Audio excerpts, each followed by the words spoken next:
नमस्कार, आप देख रहे हैं हरियाणा आज और मैं हूं कविता। इस समय के खास समाचारों के इस बुलेटिन में आपका बहुत बहुत स्वागत है। आज हम बात करेंगे हरियाणा के उन बड़े घटनाक्रमों की जिन्होंने पूरे प्रदेश में हलचल मचा दी है।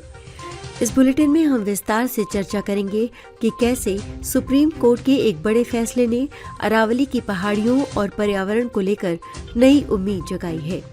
वहीं प्रदेश में कड़ाके की ठंड और घने कोहरे ने जनजीवन को किस कदर अस्त व्यस्त कर दिया है। इसके साथ ही हम आपको बताएंगे हरियाणा पुलिस के उस रिपोर्ट कार्ड के बारे में जिसने अपराध के आंकड़ों में भारी गिरावट दर्ज की है।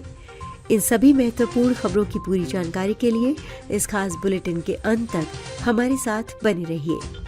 सबसे पहले बात करते हैं उस खबर की जो आज सबसे ज्यादा चर्चा में है। अरावली की पर्वत श्रृंखलाओं को लेकर सुप्रीम कोर्ट ने एक बेहद अहम और बड़ा कदम उठाया है। माननीय अदालत ने अरावली की परिभाषा को लेकर अपने नवंबर के पुराने फैसले पर फिलहाल रोक लगा दी है। दरअसल पहले की परिभाषा में अरावली को केवल 100 मीटर से ऊंची पहाड़ियों तक सीमित करने की बात कही गई थी, जिससे पर्यावरण प्रेमियों में ये डर बैठ गया था कि कम ऊंचाई वाली पहाड़ियों पर बेखौफ माइनिंग और निर्माण कार्य शुरू हो जाएगा। आज कोर्ट ने इस पर कड़ी टिप्पणी करते हुए कहा है कि वो पर्यावरण के साथ किसी भी तरह का खिलवाड़ नहीं होने देंगे। अब एक नई एक्सपर्ट कमेटी बनाई जाएगी जो पूरी वैज्ञानिक रिपोर्ट तैयार करेगी। हरियाणा के गुरुग्राम, फरीदाबाद और नूह जैसे इलाकों के लिए ये फैसला संजीवनी की तरह है, क्योंकि इन इलाकों में अरावली का एक बड़ा हिस्सा आता है। देश की जनता ने सरकार की अरावली को बेचने की नियत की चोरी पकड़ ली।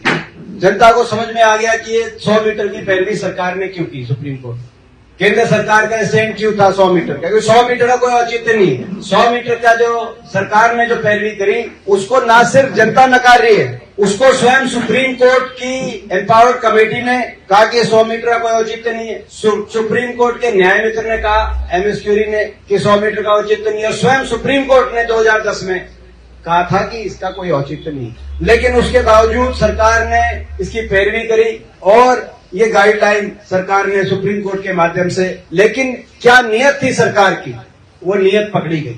और उस नियत के पकड़े जाने के बाद आपने देखा होगा कि लगातार बयान आए।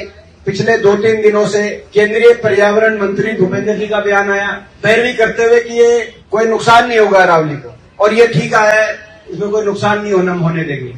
इस निर्णय के सुप्रीम कोर्ट की जजमेंट की पैरवी करते हुए उनके बयान आए और दूसरे केंद्रीय मंत्री मनोहर लाल खट्टर जी के भी बयान आए।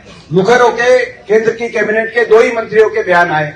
इत्तेफाक से 2 मंत्री वो मंत्री थे जिन्होंने गुड़गांव में अगस्त के महीने में एक पेड़ मां के नाम यहां पर लॉन्च किया, और यही 2 मंत्री देश की सरकार के सुप्रीम कोर्ट के इस फैसले के पक्ष में सबसे मुखर होकर सामने आए और कह रहे हैं कि ये केवल विपक्ष कह रहा है कि भाई इसमें फैसले में कमी, या देश की जनता कह रही, और जनता जनार्दन होकर देश की जनता इनकी नियत पहचान चुकी है, इनकी नियत समझ चुकी है। अब हमारी मांग ये है कि सरकार स्वयं देश की जनता से माफी मांगकर रिव्यू पिटीशन फाइल करे और ये जो सुप्रीम कोर्ट की गाइडलाइंस आई है इनको चेंज कराने के लिए सरकार पारदर्शी रूप से देश की जनता के सामने आए। अब रुक करते हैं हरियाणा के बदलते मौसम के मिजाज की ओर। प्रदेश इस समय भीषण शीतलहर और घने कोहरे की चपेट में है। अगर हम आज के तापमान की बात करें तो हिसार राज्य का सबसे ठंडा इलाका रहा, जहां पारा गिरकर मात्र 2.1 डिग्री सेल्सियस तक पहुंच गया है। ये सामान्य से 3 डिग्री कम है। मौसम विभाग ने अगले कुछ दिनों के लिए अंबाला, हिसार और रोहतक सहित कई जिलों में घने कोहरे का रेड अलर्ट जारी किया है। सुबह के समय दृश्यता यानी विजिबिलिटी 50 मीटर से भी कम रह गई है, जिसकी वजह से सड़कों पर गाड़ियों की रफ्तार थम गई है और रेल यातायात पर भी इसका बुरा असर पड़ा है। लोगों को सलाह दी जा रही है कि वो वाहन चलाते समय सावधानी बरतें और ठंड से बचाव के पुख्ता इंतजाम रखें। इसी बीच प्रदेश की सुरक्षा और कानून व्यवस्था को लेकर भी एक बड़ी और सकारात्मक खबर सामने आ रही है। हरियाणा पुलिस ने साल 2025 का अपना सालाना रिपोर्ट कार्ड पेश किया है, जिसके मुताबिक राज्य में अपराध की दरों में 5.7% की गिरावट दर्ज की गई है। हत्या, लूट और महिलाओं के खिलाफ होने वाले अपराधों में पिछले साल के मुकाबले कमी आई है।